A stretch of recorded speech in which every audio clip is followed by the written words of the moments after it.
یہ جس جگہ پر آج ہم بیٹھے ہیں، آج سے 50 سال پہلے آپ جب اس جگہ پر آتے تھے تو آپ جوتوں سمیت آ جاتے تھے۔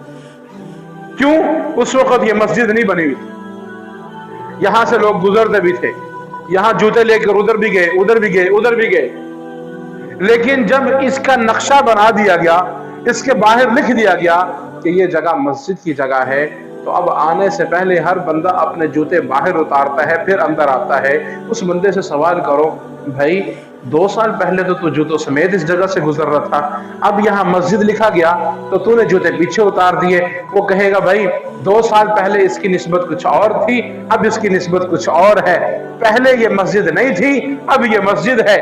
لہذا مسجد کے ہوتے ہوئے بحیثیت مسلمان مجھ کے اوپر یہ احترام کرنا فرض ہے کہ مسجد کے ہوتے ہوئے میں مسجد کی تقدس اور عزت کا لاج رکھوں۔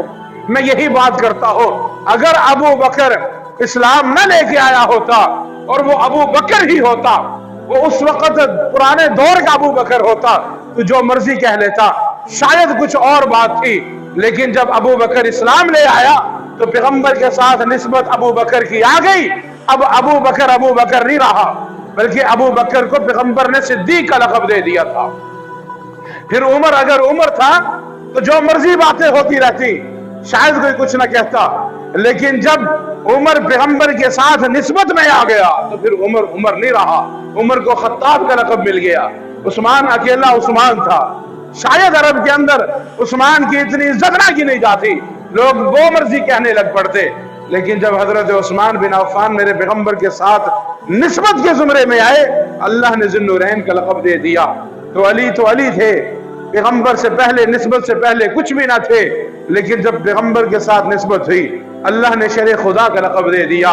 ابن مسعود تھے، کوئی نہ جانتا تھا، عرب کے اندر ان کی اتنی لوگ اہمیت کو نہ سمجھتے تھے، پیغمبر کے ساتھ نسبت ہوئی، اللہ نے مفسر قرآن بنا دیا۔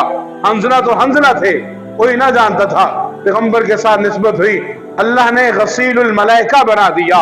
ارے فاطمہ تو فاطمہ تھی، اگر حضور کی بیٹی نہ ہوتی، اگر حضور کی نسبت نہ ہوتی تو فاطمہ بھی عام عورتوں کی طرح ہوتی، لیکن حضور کی نسبت ہو گئی تو فاطمہ قیامت تک آنے والی جنت کی خاتونوں کی سردار بن گئی۔ حسن اور حسین پیغمبر کے نواسے نہ ہوتے، عرب میں کوئی نہ جانتا، لیکن حضور کے ساتھ نسبت ہوئی، اللہ نے جنت کے جوانوں کے سردار بنا دیا۔ ابو ہریرہ کو شاید کوئی نہ جانتا تھا، ابو ہریرہ پہلے ایک عام انسان تھے، پیغمبر کے ساتھ نسبت ہوئی، اللہ نے حافظ الحدیث بنا دیا۔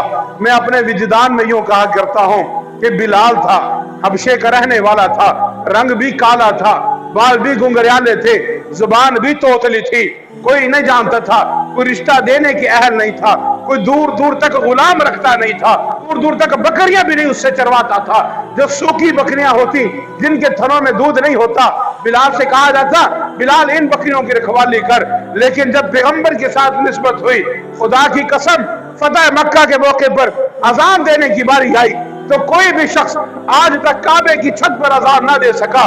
بلال کعبے کی چھت پر چڑھنے لگے، جوتے اتارنے لگے، میرے پیغمبر نے فرمایا بلال نانا، آج میں دنیا کو بتا دینا چاہتا ہوں، جو محمد عربی کا غلام بن کر آتا ہے پھر اللہ اس کو وہ شان عطا کرتا ہے کہ جوتے بھی نہیں اتارنے، جوتوں سمیت کعبے کی چھت پر جا اور اذان دے۔